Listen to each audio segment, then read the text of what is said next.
사랑하는 주님 감사합니다. 오늘도 새날 허락하여 주시고 진리와 생명 되시는 예수 그리스도 그분은 한 분만으로 만족하며 주님을 나의 생명이요 호흡으로 삼으며 오늘도 하루를 시작할 수 있도록 은혜 주심을 감사합니다. 나 자신에게도 세상에도 속이는 것이 너무나 많은 이 시대 가운데 주님 진리의 말씀만이 나를 하나님 앞에 바로 세우며 등불과 길이 되는 줄 믿사오니 오늘도 성령님 말씀과 더불어 심령 가운데 역사하여 주시고 하나님이 원하시는 뜻 가운데 걸어가며 살아갈 수 있도록 인도하여 주시옵소서. 예수님의 이름으로 기도드리옵나이다. 아멘. 찬송가 499장을 함께 찬송하겠습니다.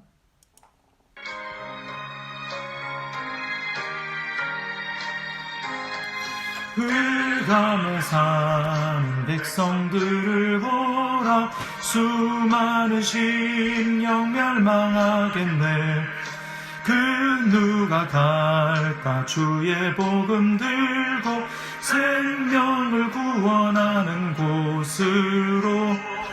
큰 권세 주께 있으니 큰 권세 주께 있으니 너는 가서 주의 복음 전하라.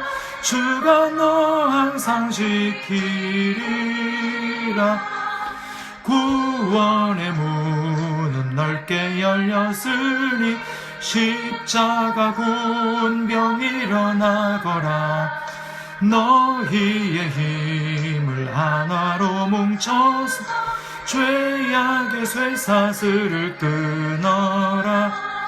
큰 권세 주께 있으니 큰 권세 주께 있으니 너는 가서 주의 복음 전하라. 주가 너 항상 지키리라. 왜 너는 멸망길을 가려느냐.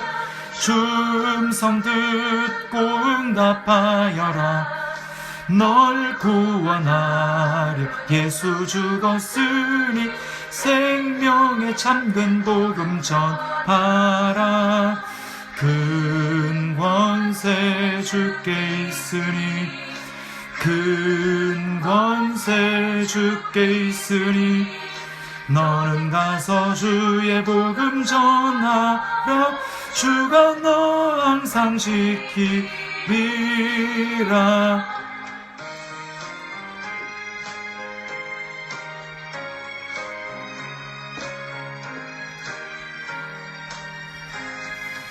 온천하 만민 승리의 그날에 영광과 찬송 주께 드리네. 속죄함이 법 구원받았으니 기쁘게 할렐루야 부르세. 큰 권세 주께 있으니 큰 권세 주께 있으니 너는 가서 주의 복음 전하라. 주가 너 항상 지키리라.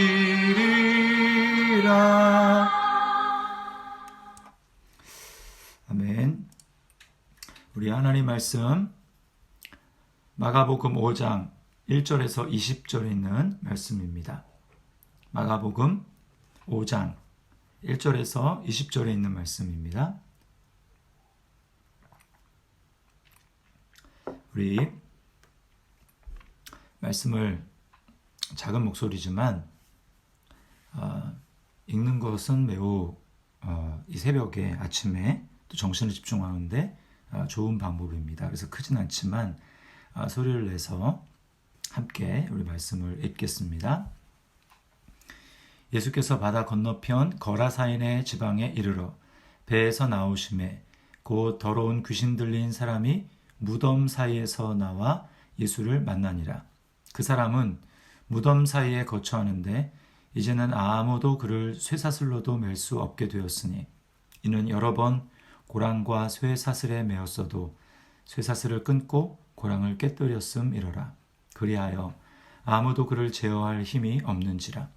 밤낮 무덤 사이에서나 산에서나 늘 소리 지르며 돌로 자기의 몸을 해치고 있었더라.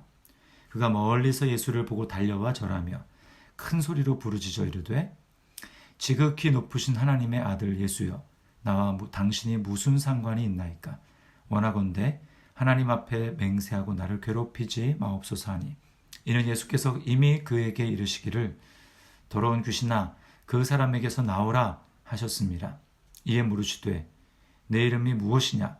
이르되 내 이름은 군대니 우리가 많음이니이다 하고 자기를 그 지방에서 내보내지 마시기를 간구하더니 마침 거기 돼지의 큰 떼가 산 곁에서 먹고 있는지라. 이에 간구하여 이르되 우리를 돼지에게로 보내어 들어가게 하소서 하니 허락하신대 더러운 귀신들이 나와서 돼지에게로 들어가매 거의 2,000마리 되는 떼가 바다를 향하여 비탈로 내리달아 바다에서 몰사하거늘 치던 자들이 도망하여 읍내와 여러 마을에 말하니 사람들이 어떻게 되었는지를 보러 와서 예수께 이르러 그 귀신 들렸던 자 곧 군대 귀신 집혔던 자가 옷을 입고 정신이 온전하여 앉은 것을 보고 두려워하더라. 이에 귀신 들렸던 자가 당한 것과 돼지의 일을 본 자들이 그들에게 알림해 그들이 예수께 그 지방에서 떠나시기를 간구하더라. 예수께서 배에 오르실 때에 귀신 들렸던 사람이 함께 있기를 간구하였으나 허락하지 아니하시고 그에게 이르시되 집으로 돌아가 주께서 내게 어떻게 큰 일을 행하사 너를 불쌍히 여기신 것을 내 가족에게 알리라 하시니 그가 가서 예수께서 자기에게 어떻게 큰 일을 행하셨는지를 데가볼리에 전파하니 모든 사람이 놀랍게 여기더라. 아멘. 자, 오늘 군대 귀신 들린 사람을 고치시는 예수님의 말씀이 나옵니다. 자, 오늘 두 가지를 좀 살펴볼 텐데요. 마귀와 귀신 들린 그 귀신들, 악한 영들이 하는 일에 대해서 살펴보고 거기서부터 우리를 자유케 하시는 예수님을 좀 생각해 보려 합니다. 자, 먼저 마귀와 귀신들, 그 악한 영들이 하는 일이 오늘 두 가지로 생각해 볼 수 있습니다. 첫 번째는 그게 굉장히 직접적으로 나타나는 이 군대 귀신 들린 자의 모습에서 알 수 있습니다. 자, 예수님이 광풍을 뚫고 지금 이 1절에 보니까 바다 건너편 거라사인의 지방에 이르렀다 이렇게 이야기합니다. 이거는 이방인의 지역입니다. 거기서 누굴 만납니까? 2절에 더러운 귀신 들린 사람이라고 이야기를 합니다. 그리고 이 귀신은 그냥 보통 귀신이 아니라 9절 말씀에 보면 군대라고 이야기합니다. 군대 귀신 들린 거예요. 자, 이 군대 귀신 들린 자에게 이 악한 영, 마귀와 귀신들이 어떤 일을 합니까? 3절에 보니까 그 사람은 무덤 사이에 거처하는데 그랬습니다. 무덤 사이에 거처한다. 이건 뭐냐? 두 가지인데요. 하나는 어울리지 않는다. 함께 어울리지 못하고 혼자 있다라는 것입니다. 그리고 무덤이죠. 컴컴하고 어두운 데 있다라는 거예요. 여러분, 이것이 바로 악한 영의 속성입니다. 악한 영은 미워하고 시기하고 질투하게 합니다. 그러다 보니 사람들과 함께 어울리지 못하게 만들죠. 관계를 깨뜨립니다. 하나 되기보다는 당을 짓고 분열하고 깨뜨리죠. 어울리더라도 그 어울림은 진정한 어울림이라고 할 수 없습니다. 왜 그렇습니까? 끼리끼리 모이는 패거리 문화를 만들기 때문이죠. 서로 뒷담화를 하고 수군거리고 비방하고 비난합니다. 그것 자체가 뭘 보여줍니까? 빛이 없는 것입니다. 빛이 없는 모습이에요. 지옥의 모습을 아주 압축적으로 보여주는 것입니다. 지옥은 이처럼 사람들이 여럿이 있다 할지라도 다 각각 혼자입니다. 그리고 캄캄합니다. 서로 미워하고 시기하고 질투하고 서로 죽이고 이런 것이 바로 지옥이에요. 또 4절에 보십시오. 여기 보니까 4절이 아니라 5절이네요. 밤낮 무덤 사이에서나 산에서나 늘 소리 지르며 돌로 자기 몸을 해치고 있다. 이렇게 이야기를 합니다. 소리 지른다. 고함치고 괴성을 지르며 비명을 지르는 것입니다. 또 자기 몸을 해치고 있죠. 자해입니다.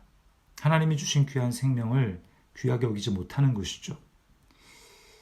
한때 지금도 뭐 그렇습니다만 청소년들 사이에 자해하고 인증샷을 올리는 것이 한때 유행이었습니다.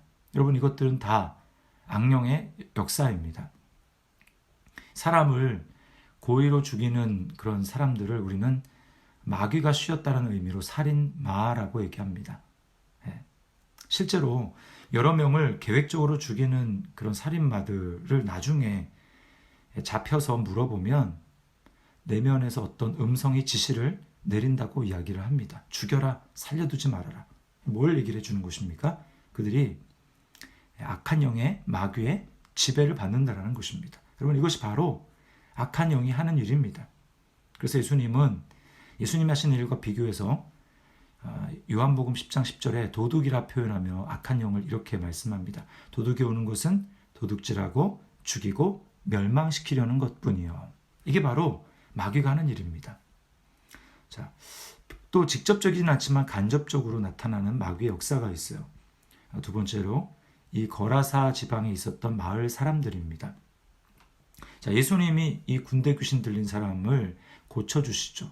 그 군대 귀신을 쫓아주십니다. 자, 그러자 그 군대 귀신들이 다 돼지떼에게 들어가서 2,000마리가 다 몰사하죠. 자, 이 사실을 듣고 이 14절 말씀에 보면 이 돼지치던 사람들이 이제 다 전한 것입니다. 이 사실을. 그랬더니 어떻게 합니까? 읍내와 여러 마을에 말하니 사람들이 어떻게 되었는지를 보러 와서 어떻게 합니까? 17절에 그들이 예수께 그 지방에서 떠나시기를 간구하더라. 이렇게 이야기합니다. 무엇입니까? 예수님을 거부하는 것입니다. 왜 거부할까요? 이게 바로 마귀의 역사입니다. 예수님보다 이들은 물질이 더 중요했습니다. 돈에, 물질에 사로잡혀 있는 것이죠. 예수님이 들어오심으로, 그 지역에 들어오심으로 해서 이 돼지떼가 몰살당하고 재산에 손실이 생긴 것입니다. 군대 귀신이 쫓겨감으로 정말 삭막하고 막 괴성을 지르는 그 무덤에 사는 그 사람이 온전해진 것, 그리고 그곳에 조용한 평화가 왔다면 좋아해야 되는데 싫은 거예요. 돈에 사로잡혀 있는 모습을 보여주는 것입니다. 사도행전, 요즘 우리가 사도행전 읽고 있잖아요. 통독하는데 바울이 2차 전도 여행 때 빌립보에서 점치는 여자를 만납니다. 그 여자가 계속해서 따라다니면서 복음 전하는 것을 큰 소리로 방해를 합니다. 복음 전파를 방해하는 것은 마귀의 역사죠. 이 계속되니까 바울이 괴로워서 예수의 이름으로 내쫓습니다. 그러니까 이 귀신이 나가니까 점괘가 안 나오는 것이죠. 그러니까 이 여자를 통해서 주인이 수입을 올렸는데 점괘가 안 나오니까 수입이 끊어진 것입니다. 그래서 이 주인은 바울과 실라를 고소하여 매질을 하게 하죠. 그리고 감옥에 갇히게 됩니다. 바울과 실라가 감옥에 갇혀요. 자기 종을 정말 사랑한다면 여러분, 귀신 쫓아낸 바울과 실라를 고모해야 하죠. 그러나 이것이 바로 돈에 사로잡힌 사람의 모습을 보여주는 것입니다. 성경은 주님이 오시는 말세가 점점 가까이 올수록 사람들은 돈을 사랑한다고 이야기합니다. 돈에 집착한다고 이야기를 합니다. 자신의 즐거움과 쾌락을 위해서 돈을 점점 더 많이 쓰는 거예요. 자기 사랑과 이 돈을 사랑하는 것은 긴밀하게 연결되어 있습니다. 제가 한 20년, 거의 20년 가까이 되는, 20년 넘었네요, 벌써. 한 25년 됐나요? 20년, 네. 그 졸업여행을 이제 성지순례를 가는데, 그때 가이드가 그러더라고요. 유럽 사람들은 여름 휴가 한 2, 3개월을 위해서 1년 동안 돈을 번다. 그게 목적이다. 돈 버는 목적이다. 여러분, 근데 지금 점점 우리나라도 그렇게 변하고 있습니다.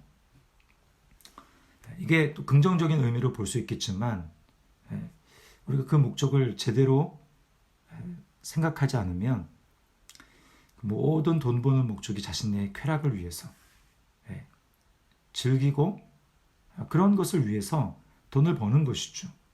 반면에 예수님을 믿는다 하면서도 하나님 나라의 소망을 두고 재물을 하나님 나라에, 보물을 하나님 나라에 쌓고 주님의 몸인 지체들과 영혼들을 돌보며 섬기는 일에 대해서는 점점 희생하지 않고 인색하게 되는 것입니다. 이게 말세의 징조라고 주님이 분명히 말씀하셨어요.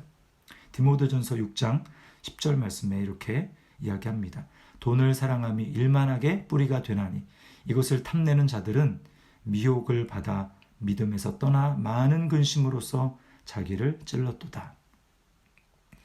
돈을 사랑하면 미혹을 받아 믿음에서 떠나게 된다고 말씀합니다. 그래서 주님도 재물과 하나님을 겸하여 섬길 수 없다고 분명히 경고하셨습니다. 돈과 재물 뒤에는 이 세상의 신인 마귀가 자리 잡고 있습니다. 돈과 재물은 하나님께서 우리에게 이 땅을 살면서 하나님 나라를 위하여서 하나님을 섬기는 도구로 수단으로 주신 것이지 그것이 목적이 될 수 없는 것입니다.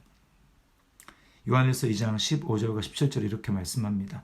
이 세상이나 세상에 있는 것들을 사랑하지 말라.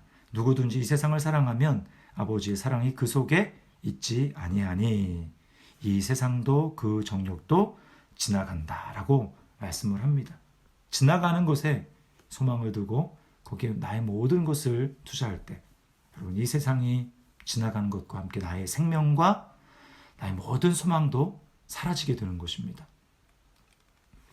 이렇게 군대 귀신 들린 불쌍한 사람, 억눌린 사람, 그리고 돈에 목매어서 이 세상 가운데 정말 목매며 소망을 두고 살아가는 사람, 바로 이 자들을 건지기 위해서 예수님이 오셨어요. 풍랑을 가르시고 오셨습니다. 이건 뭘 보여줍니까? 바로 우리를 위해서 이 땅 가운데 예수님을 거부하고 결국은 십자가에 못 박아 달아 죽이는 예수님을 거부하고 영접하지 않는 이 세상, 그럼에도 불구하고 우리를 불쌍히 여기셔서 주님은 이 땅 가운데 오셨다라는 것입니다. 주님이 어떻게 죄와 마귀의 세력에서 우리를 건져 주십니까? 우리와 똑같은 육체를 입으시고 우리의 죄를 대신 짊어져 자신이 죽으심으로 바로 우리를 그렇게 구원해 주시는 것입니다. 히브리서 2장 14절 15절에 이렇게 말씀합니다. 그도 또한 같은 모양으로 혈과 육을 함께 지니심은 죽음을 통하여 죽음의 세력을 잡은 자 곧 마귀를 멸하시며 또 죽기를 무서워함으로 한평생 매어 종노릇하는 모든 자들을 놓아주려 하심이니. 아멘. 죽음을 통하여 죽음의 세력을 잡은 자 마귀를 멸하셨다라고 말씀을 하십니다. 여러분, 우리가 바로 이 거라사의 광인과 같이 마귀에게 매어 종노릇을 하고 있던 자였습니다. 또 거라사에 있는 마을 사람들처럼 돈이 전부인 줄 알고 이 세상에 있는 것이 전부인 줄 알고 거기에 매어 살아가던 사람들입니다. 그런데 우리가 놀라운 은혜로 구원을 받았어요. 이건 정말 기적입니다. 이제 우리가 할 일은 무엇입니까? 주님이 오늘 거라사 광인에게 하시는 말씀과 똑같아요. 19절 말씀에 이렇게 얘기하죠.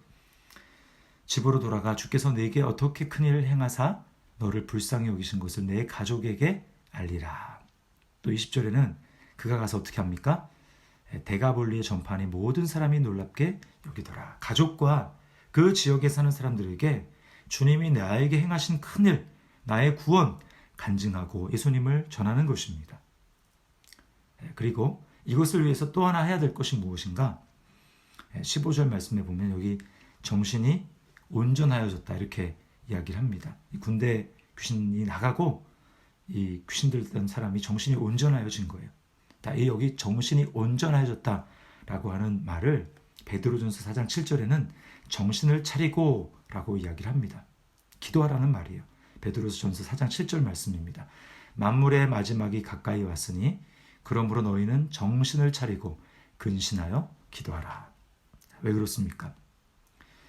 마귀가 우리를 재물과 이 세상을 사랑하는 마음으로 우리를 잠들게 한다는 것입니다.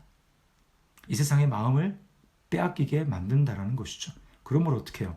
우리는 기도함으로 정신을 차려야 하는 것입니다.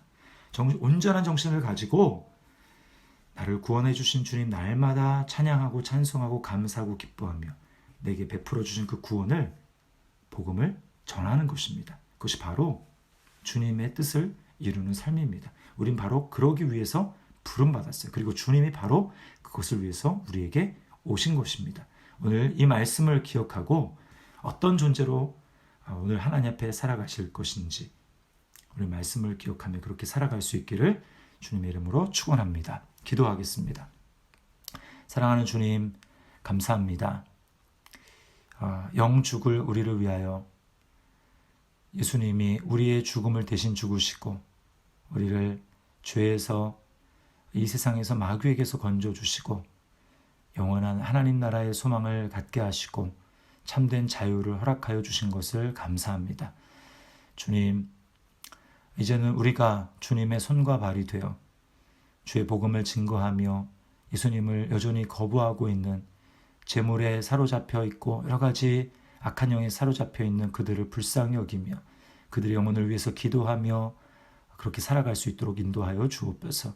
우리의 마음이 세상에 빼앗기지 아니하도록 날마다 기도 가운데 정신을 차리며 깨어있을 수 있도록 우리 주님이 역사하여 주시옵소서.